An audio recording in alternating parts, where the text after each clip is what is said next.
Hello बच्चों। तो आज शुरू करने जा रहे हैं हम क्लास 12th फिज़िक्स। और क्लास 12th की जो फिज़िक्स है वो दो पार्ट्स में डिवाइड है, पार्ट 1 एंड पार्ट 2। जो पार्ट 1 है उसे पहले शुरू करेंगे।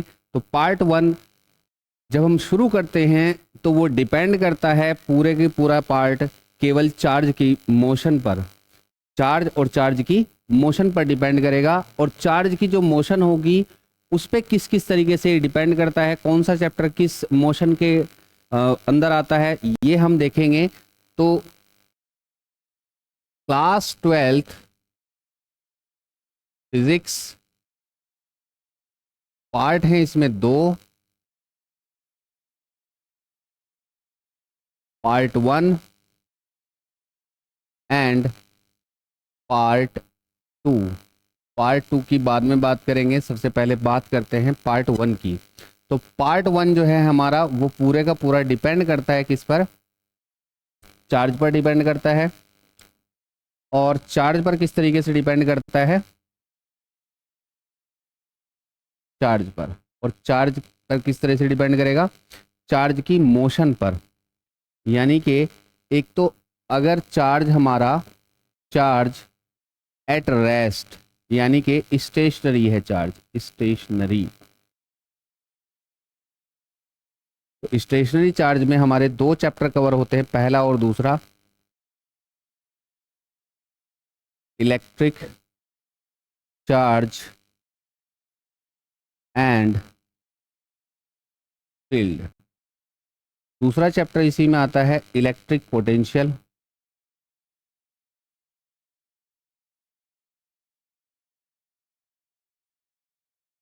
And capacitance. फिर चार्ज की होती है मोशन, और मोशन भी हमारी दो टाइप की होगी। एक होगी हमारी यूनिफॉर्म मोशन, या ये कह लीजिए कांस्टेंट वेलोसिटी, यानी कि कांस्टेंट वेलोसिटी के साथ में अगर ये मोशन करे। तो chapter number 3, electric current and circuits, magnetism, moving charge and magnetism.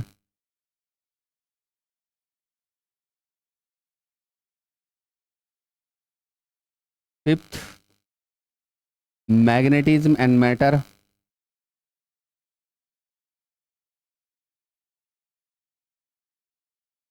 Six, electromagnetic induction.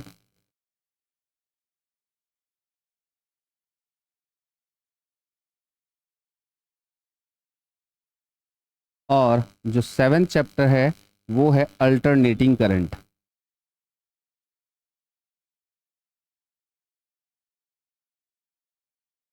उसके बाद मोशन, एक तो यूनिफॉर्म मोशन हुई, दूसरी होगी एक्सेलरेटेड मोशन। एक्सेलरेटेड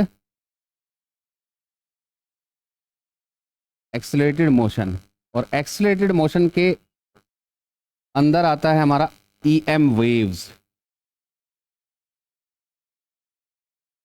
यानी कि अगर चार्ज हमारा स्टेशनरी है यानी कि रेस्ट में है तो electric charge and field, electric potential and capacitance.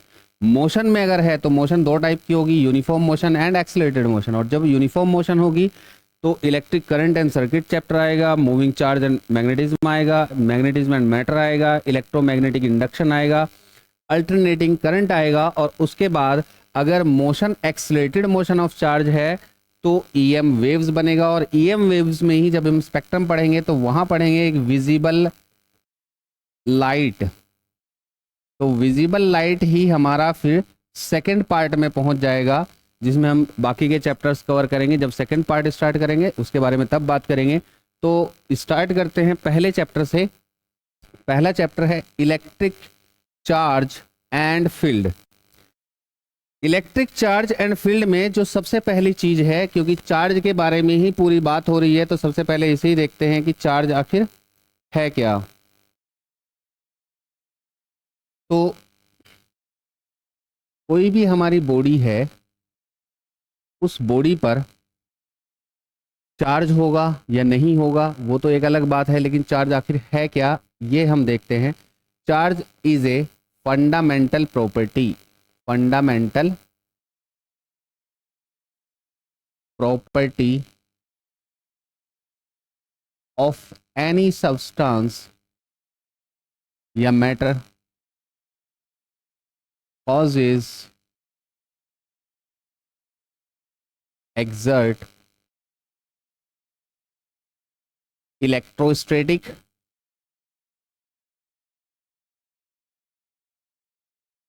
और मैग्नेटिक फोर्स। तो क्या होगा, चार्ज एक फंडामेंटल प्रॉपर्टी है किसी भी सब्सटेंस की, जिसकी वजह से वो सब्सटेंस या तो इलेक्ट्रोस्टैटिक फोर्स या फिर उसके अलावा मैग्नेटिक फोर्स एक्सर्ट अगर करता है तो यानी कि उस बॉडी पर चार्ज हो सकता है। जैसे और इसकी जो यूनिट है चार्ज की वो होगी कूलम। कूलम और कूलम को हम रिप्रेजेंट करते हैं कैपिटल सी से, तो इसकी यूनिट है कूलम। और कूलम की यूनिट है क्योंकि चार्ज की जो खोज की थी वो कूलम ने की थी, यानी कि इलेक्ट्रिक फोर्स की जो खोज की थी वो कूलम्स नाम के एक साइंटिस्ट ने की थी, तो इसी वजह से इसके यूनिट क्या रखी गई, कूलम। फिर types of charge, types of charge, types of charge. तो दो तरह के हमारे चार्ज होते हैं, पॉजिटिव चार्ज और नेगेटिव चार्ज। पॉजिटिव और नेगेटिव। तो पॉजिटिव चार्ज कब होगा, जब किसी न्यूट्रल ऑब्जेक्ट से हम इलेक्ट्रॉन निकाल लेते हैं तो वहां पर क्या होगा, पॉजिटिव चार्ज होगा, यानी कि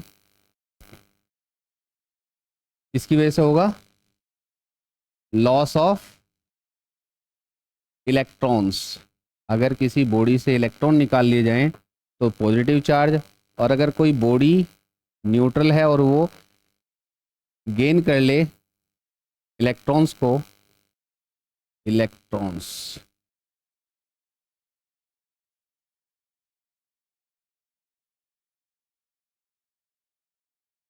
इलेक्ट्रॉन्स यानी कि गेन ऑफ इलेक्ट्रॉन की वजह से हमारा नेगेटिव चार्ज होगा। किस तरीके से होगा एक बार समझते हैं इस चीज को।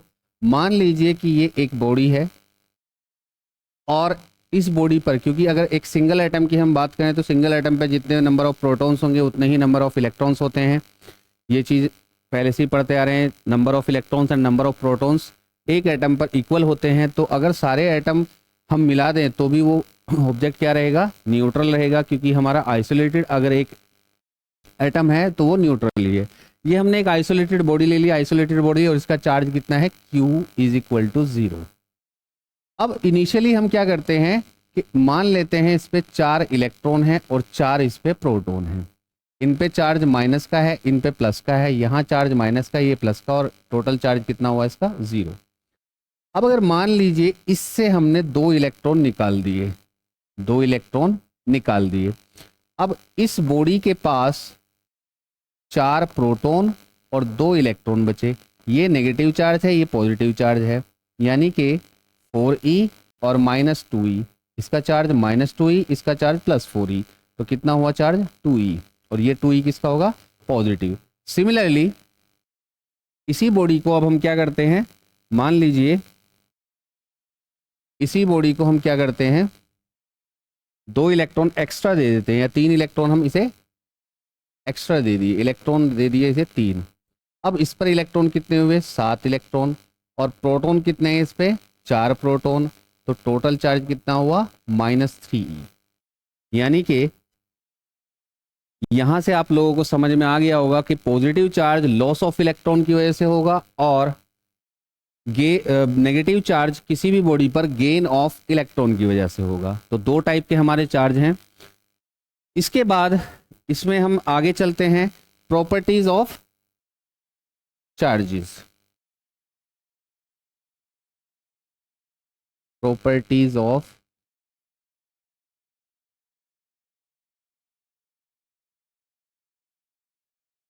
चार्जेस। तो प्रॉपर्टीज ऑफ चार्जेस में सबसे पहली प्रॉपर्टी जो इसकी है वो होगी, नोट्स आप लोग बनाते रहिए साथ साथ, अट्रैक्शन एंड रिपल्सन। अब अट्रैक्शन और रिपल्सन से को समझने से पहले हम एक चीज और समझते हैं, like charges and unlike charges. Like charges and unlike charges. तो लाइक चार्जेस कौन कौन से होंगे? लाइक चार्जेस अगर दोनों पॉजिटिव पॉजिटिव हैं या दोनों नेगेटिव नेगेटिव हैं तो ये होंगे लाइक चार्जेस, यानी कि दोनों बिल्कुल सेम टाइप के, यानी कि दोनों का नेचर पॉजिटिव है या दोनों का नेचर नेगेटिव है, तो उनको हम बोलेंगे लाइक चार्जेस। उसके अलावा अनलाइक चार्जेस, दूसरा टाइप होगा अनलाइक चार्जेस। अनलाइक चार्जेस क्या होंगे हमारे? एक पॉजिटिव है और एक नेगेटिव चार्ज है, एक पॉजिटिव और एक नेगेटिव, तो इन्हें हम बोलते हैं अनलाइक चार्जेस। तो पहली जो प्रॉपर्टी है अभी इन्हीं लाइक और अनलाइक चार्जेस से बनेगी, और क्या बनेगी हमारी? Like charges repels to each other and unlike charges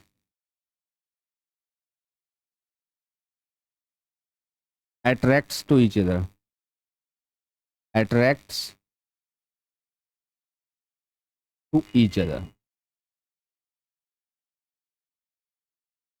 अच्छे से समझ लीजिएगा, यानी कि अगर पहली चीज हम पढ़ते हैं like charges repels to each other, अगर लाइक चार्जेस हैं यानी कि पॉजिटिव और पॉजिटिव है तो दोनों के बीच में क्या रहेगा? Force of repulsion. या नेगेटिव चार्जेस हैं, ये भी नेगेटिव है और ये भी नेगेटिव है, तो इनमें क्या लगेगा? Force of repulsion, force of repulsion.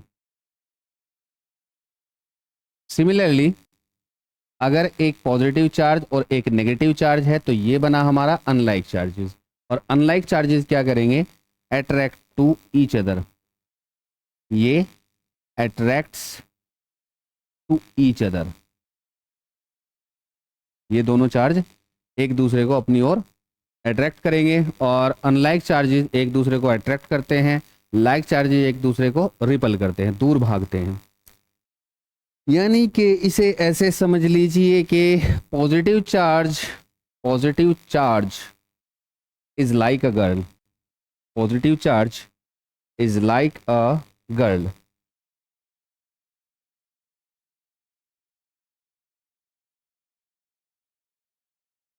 एक बार समझिएगा इस चीज को। पॉजिटिव हमने मान लिया कि ये लाइक अ गर्ल है, और negative charge like a boy है, तो हमेशा दोनों के बीच में क्या होगा? म्यूचुअल अंडरस्टैंडिंग है तो अट्रैक्शन होगा। अगर दोनों के बीच में म्यूचुअल अंडरस्टैंडिंग है या नहीं भी है तो भी हमारे बॉयज़ बेचारे क्या करेंगे? गर्ल्स की तरफ अट्रैक्ट होंगे। तो यही होंगे हमारे पॉजिटिव और नेगेटिव चार्ज। उसके अलावा अब आगे चलते हैं, नेक्स्ट जो सेकंड प्रॉपर्टी है कंजर्वेशन ऑफ चार्जेस। इससे बोर्ड में क्वेश्चन आ जाता है कभी कभी, कंजर्वेशन ऑफ चार्जेस। तो इसे दो तरीके से हम लिख सकते हैं। क्या है? एक तो तुमने पढ़ी रखी होगी, neither can be create neither be destroy, can be create nor be destroy, और it can transfer one object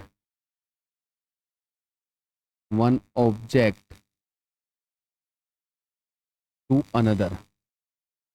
यानी कि जो चार्ज है उसे हम क्या करते हैं? Neither can be create nor be destroy, neither can be create nor be destroy, यानी कि ना ही तो इसे पैदा कर सकते और ना ही इसे मार सकते। इसे क्या कर सकते हैं हम, एक बॉडी से दूसरी बॉडी पर ट्रांसफर कर सकते हैं बस। यानी कि जो चार्ज है in the form of electron, एक बॉडी से दूसरी बॉडी पर हम केवल ट्रांसफर कर सकते हैं, इसके अलावा ना क्रिएट कर सकते ना डिस्ट्रॉय कर सकते। तो इसका एक एग्जांपल लेकर समझते हैं, यानी कि इसे दूसरे टाइप से कैसे लिख देंगे, द चार्ज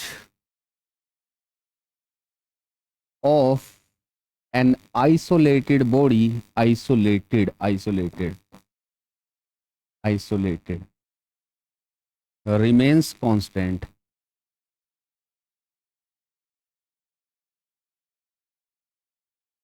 यानी कि इसे ऐसे समझिए, आइसोलेटेड, आप लोगों ने कोरोना के टाइम पे ये चीज सुनी होगी, आइसोलेशन में रखा हुआ। आइसोलेशन मतलब अलग थलग। अगर एक बॉडी है और ये हमारी, इसके आसपास कोई दूसरी बॉडी नहीं है, तो इसे हम बोल सकते हैं आइसोलेटेड बॉडी। और मान लीजिए कि इसमें कुछ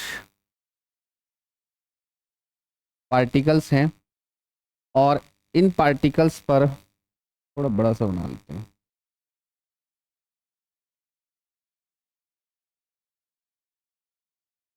ये एक बॉडी है और ये एक आइसोलेटेड बॉडी है, इसे हम बोल सकते हैं सिस्टम, आइसोलेटेड सिस्टम। बल्कि यहाँ बॉडी की जगह सिस्टम करिए, isolated system. The charge of an isolated system remains constant, यानी कि ये चार्ज नहीं बदलेगा। और इसके अंदर हम क्या डाल देते हैं, दो तीन ऑब्जेक्ट डाल देते हैं। ये तीन ऑब्जेक्ट हैं, इस पे चार्ज है मान लो 7e, इस पे चार्ज है -2e। नहीं नहीं नहीं नहीं, कूलम में लेते हैं।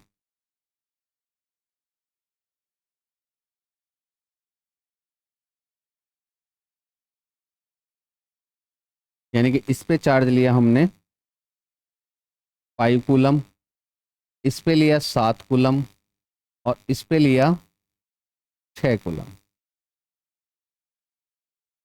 इनको आपस में हिलाया मिलाया डुलाया सब कुछ किया, और करने के बाद फिर बाद में हमें पता चला कि ये जो चार्जेस हैं आपस में, इन्होंने क्या किया, एक दूसरे से कांटेक्ट में आए। कांटेक्ट में आने के बाद इन बॉडीज़ पर चार्ज कैसे कैसे हैं।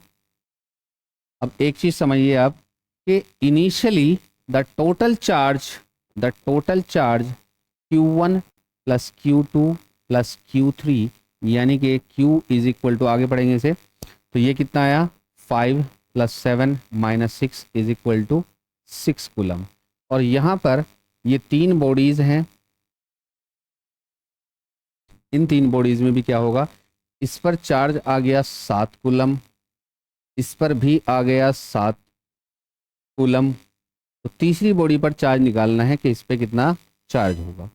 तो यानी कि इनिशियली हमारा कितना था, 6 कूलम चार्ज था टोटल, अब भी कितना होगा, 6 कूलम ही होना चाहिए। तो इस क्यू पर हमें निकालना है कि इस पर चार्ज कितना होगा, यानी कि 7 + 7 + Q is equal to, initially charge was 6 coulomb, Q is equal to 6 minus 7 and 7 14, तो ये हुआ -8 कूलम। यानी कि इस बॉडी पर जो चार्ज होगा वो -8 कूलम होगा।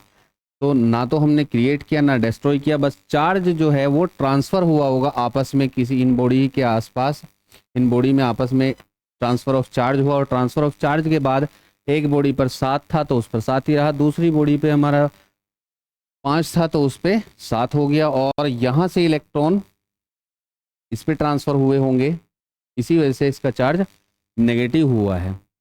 अब आगे चलते हैं, ये था हमारा conservation of charge, neither can be create nor be destroy, ना तो क्रिएट कर सकते और ना ही डेस्ट्रॉय कर सकते। नेक्स्ट जो इसमें प्रॉपर्टी है,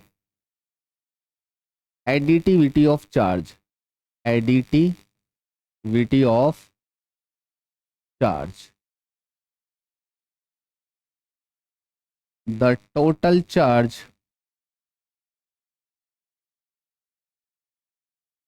on a body is equal to the algebraic sum algebraic sum of charges of constituent particle, constituents particle। यानी कि पिछले ही टॉपिक में हमने किया था इस चीज़ को प्रूव कि मान लीजिए कि एक हमारे पास कोई आइसोलेटेड बॉडी है, the total charge on a body is equal to the algebraic sum of charges of constituent particles, कि इसके अंदर कुछ कॉन्स्टिट्यूएंट पार्टिकल्स हैं और ये कॉन्स्टिट्यूएंट पार्टिकल्स इनके charges Q1 Q2 Q3 minus Q4 minus Q5 and Qn, और इस बॉडी का जो टोटल चार्ज है वो कैपिटल Q है। तो according to the law the total charge on a body is equal to the algebraic sum. Algebraic sum का मतलब है कि अगर कोई चार्ज पॉजिटिव है तो वो पॉजिटिव ही रहेगा और अगर कोई नेगेटिव है तो वो नेगेटिव ही रहेगा, यानी कि जब उसे ऐड करेंगे तो उसे एज अ नेगेटिव ही हम लेंगे, जबकि हमें करना क्या है, सारों का एल्जेब्रिक सम करना है। तो क्या करेंगे, the total charge Q is equal to Q1 plus Q2 plus minus Q3 plus Q4 plus minus Q5 and plus dot dot dot Qn. So Q is equal to Q1 Q2 plus minus minus Q3 Q4 plus minus minus Q5 and plus dot dot dot so on Qn। यानी कि जो total charge होगा किसी भी body पे या किसी भी सिस्टम पर, तो वो उसके कॉन्स्टिट्यूएंट पार्टिकल्स या कॉन्स्टिट्यूएंट बॉडीज के चार्ज के एल्जेब्रिक सम के इक्वल होगा। नेक्स्ट जो प्रॉपर्टी है, इफेक्ट ऑफ वेलोसिटी। तो इफेक्ट ऑफ वेलोसिटी में हम समझते हैं कि इस पे क्या इफेक्ट पड़ेगा, तो इस पर कोई इफेक्ट, नो इफेक्ट, यानी कि चार्ज के ऊपर वेलोसिटी यानी कि स्पीड का कोई फर्क नहीं पड़ेगा। जबकि मास में क्या होता है, मास के केस में जो m है that is equal to m0 under root 1 minus v square upon c square. ये हमारा मोशन में जब पार्टिकल्स बहुत तेज स्पीड के साथ चलेंगे, क्योंकि 11th क्लास में आपने पढ़ा होगा कि मास हमारा कांस्टेंट ही रहता है, काइनेटिक एनर्जी निकालो, पोटेंशियल एनर्जी निकालो, क्योंकि वहाँ स्पीड हमारी 150 मीटर पर सेकेंड। बट यहाँ जो हमारे पार्टिकल्स हैं यानी कि इलेक्ट्रॉन, प्रोटॉन या ये सारी चीज़ें हमारी किस स्पीड के साथ में चलेंगी, 10⁶ मीटर पर सेकेंड। अब इसका असर यहाँ पड़ता है, तो मास हमारा इफेक्ट होता है, लेकिन चार्ज पर कोई इफेक्ट नहीं पड़ेगा। Mass can be affected but charge can not affect by the speed of the charge और particle of a charge body. Next इसकी प्रॉपर्टी है ये नंबर 4। नंबर 5 होगी क्वांटाइजेशन, बड़ी ही इंपॉर्टेंट है क्वांटाइजेशन।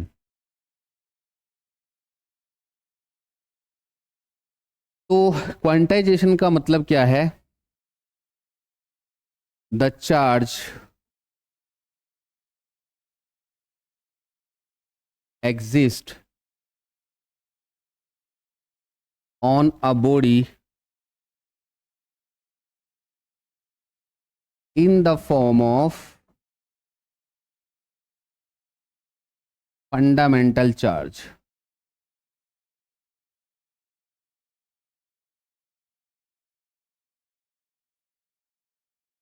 फंडामेंटल चार्ज यानी कि फंडामेंटल चार्ज क्या होगा हमारा, ये होता है चार्ज ऑफ प्रोटॉन या चार्ज ऑफ इलेक्ट्रॉन, और चार्ज का जो फंडामेंटल वैल्यू है वो कितनी होगी 1.6 इंटू 10⁻⁻19 कूलम, यानी कि इसे हम रिप्रेजेंट करते हैं E से। ये चार्ज ऑफ इलेक्ट्रॉन भी है और यही चार्ज ऑफ प्रोटॉन भी है। अगर इलेक्ट्रॉन की हम बात करें तो ये चार्ज नेगेटिव हो जाएगा, और अगर प्रोटॉन की बात करें तो ये चार्ज हमारा पॉजिटिव होगा। यानी कि कोई भी अगर ऑब्जेक्ट है तो उस पर चार्ज जो है किस तरह से एग्जिस्ट करेगा, इन द टर्म ऑफ या in the form of fundamental charge. ठीक है, तो किस तरीके से, यानी कि एक बॉडी है ये, इस पर चार्ज या तो ई होगा या माइनस ई होगा, या 2e होगा या फिर -2e होगा, ये 3e होगा या फिर -3e होगा, उसके अलावा ne यानी कि 1 2 3 डॉट डॉट डॉट n, और या फिर क्या होगा -ne होगा। यानी कि इस फॉर्मूले को हम किस तरह से लिख सकते हैं, Q is equal two plus minus ne, ये होगा quantization of charge. The charge exist in the form of integer, और ये जो फॉर्म है ये कैसी होगी, इंटीजर, इंटीजर होगा, और इंटीजर यानी कि n, और n की वैल्यू कितनी होगी 1 2 3 4 एंड सो ऑन, ये n की वैल्यू होगी। इंटीजर की फॉर्म में होगा जब भी, कभी भी चार्ज ऐसा नहीं हो सकता कि ये चार्ज जो है हमारा केवल इंटीजर की फॉर्म में रहेगा, यानी कि fundamental integer form of integer form in the integer form, in the integer form करिए इसे, integer form of fundamental charge. यानी कि ये जो चार्ज है इस बॉडी पर कभी भी हमारा ऐसे नहीं हो सकता 5/3e 7/2e, ये चार्ज एग्जिस्ट ही नहीं करते, क्योंकि जो हमारा फंडामेंटल चार्ज है वो क्या होगा, उसे हमने क्या माना है 1.6 इंटू 10⁻⁻19 कूलम, और ये चार्ज होगा एक इलेक्ट्रॉन या एक प्रोटॉन का। इलेक्ट्रॉन के केस में नेगेटिव होगा और प्रोटॉन के केस में ये पॉजिटिव होगा। तो ये प्रॉपर्टीज थी हमारी चार्ज की। अब है इसमें methods of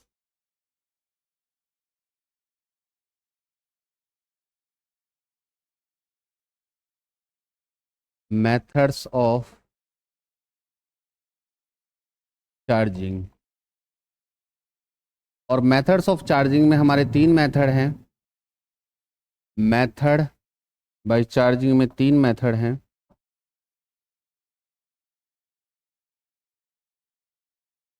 charging by conduction, दूसरा है charging by friction, and third one is charging by induction. तो इन सभी में हम क्या करते हैं, सबसे पहले पढ़ते हैं मेथड में चार्जिंग बाय कंडक्शन। और चार्जिंग बाय कंडक्शन में करेंगे क्या, चार्जिंग बाय कंडक्शन में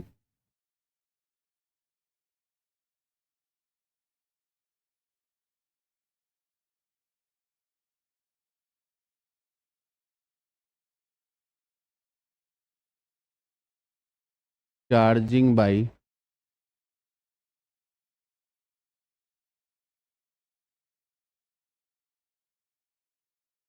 कंडक्शन।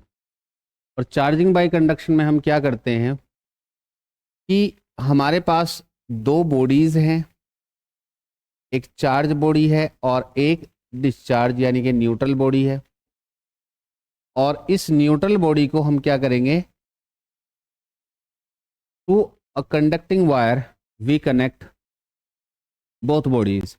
और क्या होगा कि जो चार्ज बॉडी है उस चार्ज बॉडी से जो चार्ज है वो ट्रांसफर होगा किस पर, वो न्यूट्रल बॉडी पर ट्रांसफर होगा, और ये भी हमारी क्या हो जाएगी, फाइनली ये भी चार्ज हो जाएगी। दोनों ही बॉडीज हमारी क्या हो जाएंगी, चार्ज।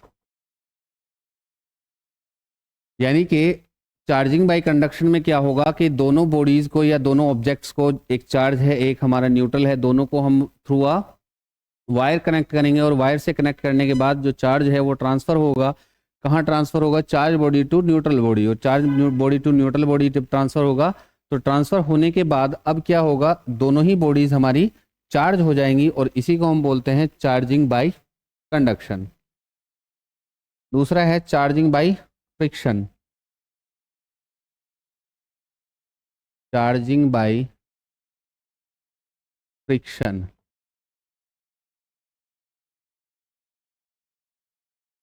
चार्जिंग बाय फ्रिक्शन में हम क्या करेंगे, दो बॉडीज हैं और दो बॉडीज को हम क्या करते हैं, आपस में रब करते हैं। और यानी कि ये कह लीजिए कि दो बॉडीज हैं और दोनों बॉडीज हमारी क्या हैं, न्यूट्रल बॉडीज हैं। इस पे भी चार्ज जीरो है, इस पे भी चार्ज जीरो है। दोनों बॉडीज को हम क्या करेंगे, रब करेंगे, यानी कि दोनों के बीच में रिलेटिव मोशन करेंगे। रिलेटिव मोशन होगा तो फ्रिक्शन होगा और फ्रिक्शन की वजह से क्या होगा, एक बॉडी से इलेक्ट्रॉन्स दूसरी बॉडी पर ट्रांसफर होंगे। और जब ऐसा होगा तो क्या होगा, जिस बॉडी से इलेक्ट्रॉन ट्रांसफर हुए हैं उस बॉडी पर पॉजिटिव चार्ज होगा। इस पर पॉजिटिव चार्ज आ गया और जो दूसरी बॉडी है जिस पर इलेक्ट्रॉन ट्रांसफर हुए हैं उस पर नेगेटिव चार्ज आ गया। इसी को हम बोलते हैं चार्जिंग बाय फ्रिक्शन। यानी कि दोनों के बीच में हमने रिलेटिव मोशन कराया। रिलेटिव मोशन कराने से क्या हुआ, जो इलेक्ट्रॉन्स हैं, कुछ इलेक्ट्रॉन जो फ्री इलेक्ट्रॉन जिन्हें हमने बोला था, फ्री इलेक्ट्रॉन्स को हम क्या करेंगे, वो एक बॉडी से दूसरी बॉडी पर ट्रांसफर होंगे और ट्रांसफर होने की वजह से, यानी कि इस बॉडी से इस बॉडी पर ट्रांसफर हुए, जहां से इलेक्ट्रॉन निकले वो पॉजिटिवली चार्ज, एंड जिस पर इलेक्ट्रॉन पहुंचेंगे, जिसने गेन किए, वो नेगेटिवली चार्ज होगी। उसके बाद नेक्स्ट और बड़ा ही इंपॉर्टेंट है वो होगा चार्जिंग बाय इंडक्शन।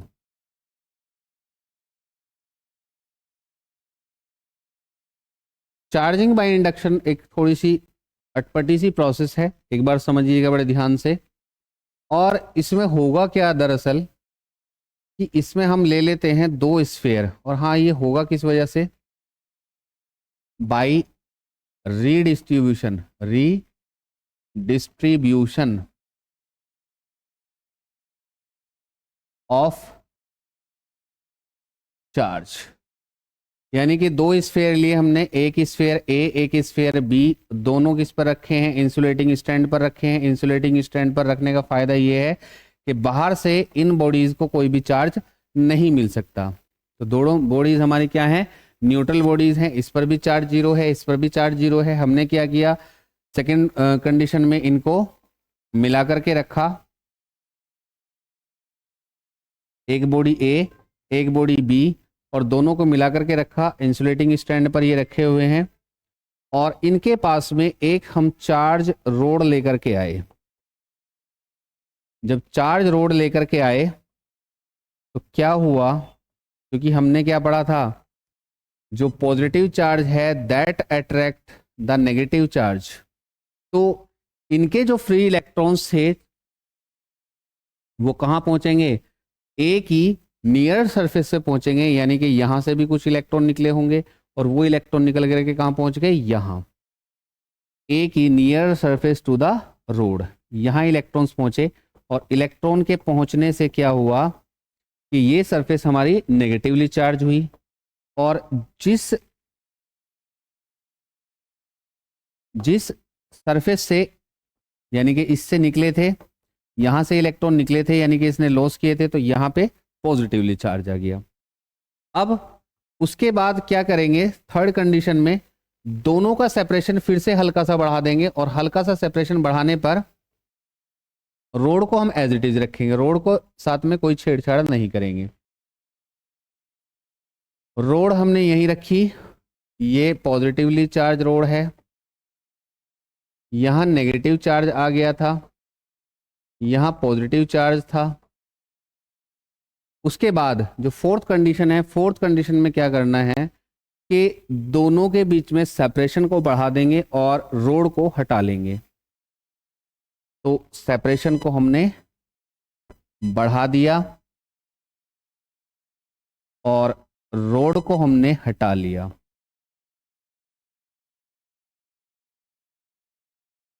और अब जो ये चार्ज था ये क्या होगा, पूरी बॉडी के सरफेस पे यूनिफॉर्मली डिस्ट्रीब्यूट होगा और दोनों ही बॉडीज हमारी क्या हो जाएंगी, कंप्लीटली चार्ज, यानी कि ये भी चार्ज हो गई और ये भी चार्ज हो गई। बट दोनों पर जो चार्ज है वो कैसा होगा, अपोजिट नेचर का, एक पर पॉजिटिव चार्ज होगा, एक पर नेगेटिव चार्ज होगा। जो रोड के पास वाली ऑब्जेक्ट स्फीयर था उस पर रोड के अपोजिट चार्ज होगा और जो दूर वाला स्फीयर था उस पर रोड के सिमिलर नेचर का चार्ज होगा, यानी कि पॉजिटिव ही चार्ज होगा। अगर एक कंडीशन आती है कि अगर मान लीजिए इस पर यहां नेगेटिव चार्ज है, अगर यहां नेगेटिव चार्ज है तो क्या होगा, नेगेटिव चार्ज है तो क्या होगा, ये सारे चार्ज हमारे बदल जाएंगे, यानी कि जहां पॉजिटिव है वहां नेगेटिव होगा और जहां नेगेटिव है वहां पॉजिटिव हो जाएगा।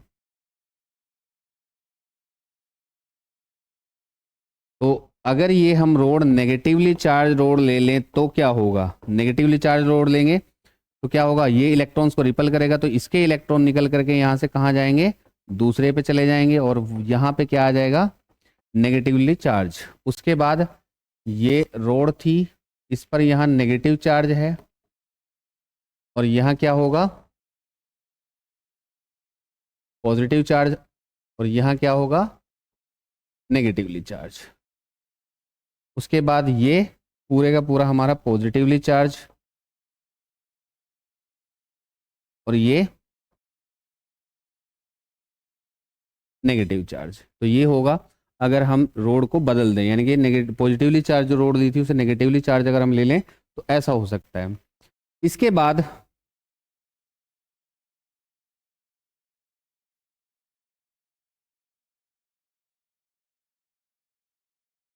एक चीज और पढ़ते हैं, फ्री इलेक्ट्रॉन्स या free charge and bounded charge.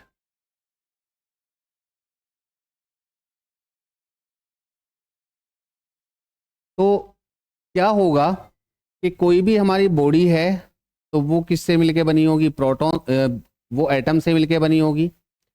और अगर इस बॉडी से हम एक एटम बाहर निकाल लें तो एटम किस तरह से बना होगा, यानी कि एटम के बीच में एक न्यूक्लियाई होगा और न्यूक्लियाई के चारों ओर ऑर्बिट्स होंगी, उन ऑर्बिट्स में इलेक्ट्रॉन्स होंगे और जो आउटर मोस्ट ऑर्बिट है उस आउटर मोस्ट ऑर्बिट के जो इलेक्ट्रॉन्स हैं उन्हें थोड़े से लालच, एनर्जी का थोड़ा सा लालच देंगे और वो बाहर निकल आएंगे। यानी कि इन इलेक्ट्रॉन्स को हम क्या कर सकते हैं, बहुत थोड़ी सी एनर्जी दे करके,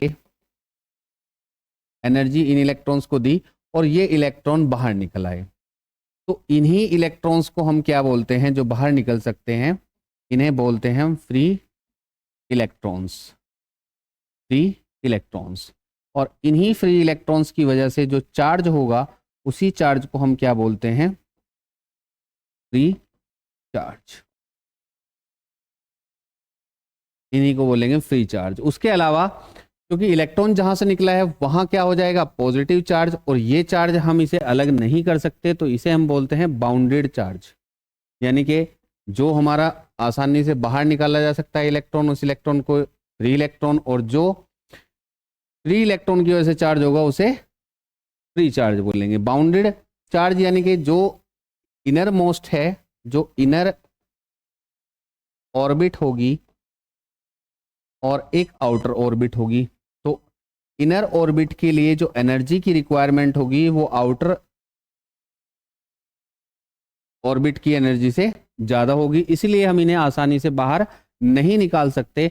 हम आसानी से बाहर निकाल सकते हैं केवल आउटर मोस्ट सेल के, आउटर मोस्ट ऑर्बिट के इलेक्ट्रॉन्स को, और इन्हीं की वजह से फ्री इलेक्ट्रॉन्स, और यही हमारा फ्री चार्ज। तो आज की क्लास हम यहीं ख़त्म करते हैं, कल फिर दोबारा से नई क्लास के साथ मिलेंगे।